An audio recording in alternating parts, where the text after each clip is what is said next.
We're supposed to be best friends. Yeah, she's a good dog. But like any relationship, communication can be rough. Sometimes she'll just whine. In and out of bed all night drives my wife crazy. If only dogs could speak. I mean talk. They may not be able to speak English, but they certainly communicate, and they communicate a lot. Dr. Megan Herron's a professor and behavioral specialist at the Ohio State University College of Veterinary Medicine. They have sound bites of dogs with separation anxiety and their distress calls. How sad is that? Vocalizations are still being studied, but other actions are absolute. Once you can read it, it's like this hidden language that you can see all of a sudden. Like the head tilt, which can be curiosity, but also attention-seeking. He'll tear something up in the house and like, what was this for? He's like, what, was I not supposed to do this? You know? Dogs can learn over 150 words and remember countless experiences. Memories, absolutely. You know, we see PTSD in dogs. Dreams and nightmares too. The way they process emotions is actually essentially identical in dogs and in people. We just express ourselves differently. We as human beings, we act like that very rude dog at the dog park. And we say, hi dog, we make eye contact, and we bend, and then we reach our hand right on top of their head, which is the worst thing we can do to a dog that we don't know, that may not find us to be all that safe.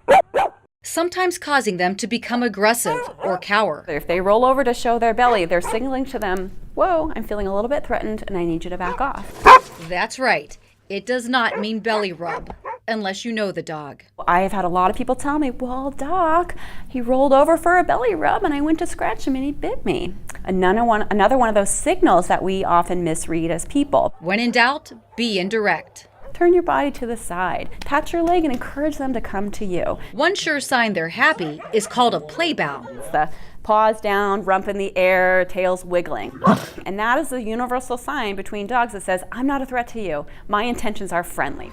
Unlike the wagging tail, which is another myth. So wagging tail universally means I'm ready. So that could be I'm ready to interact in a friendly way, or I'm ready to bite you.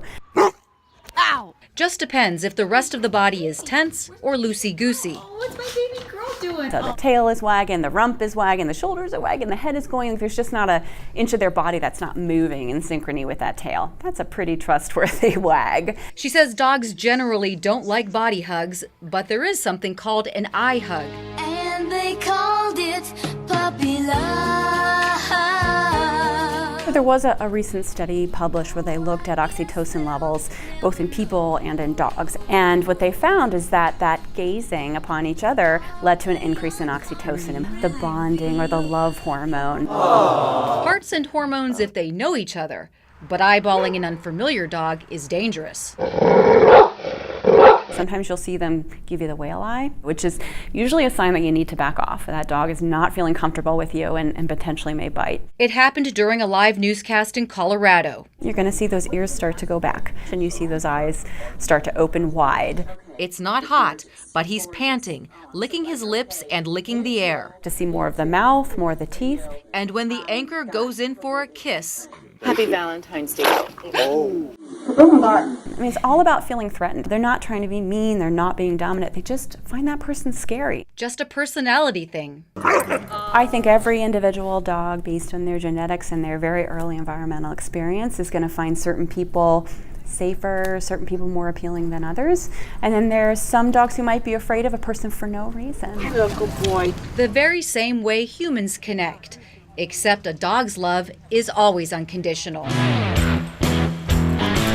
Oh, yeah. Oh, yeah. I mean, is anybody else going to give you a reaction like that? In Columbus, Suzanne Stratford, Fox 8 News.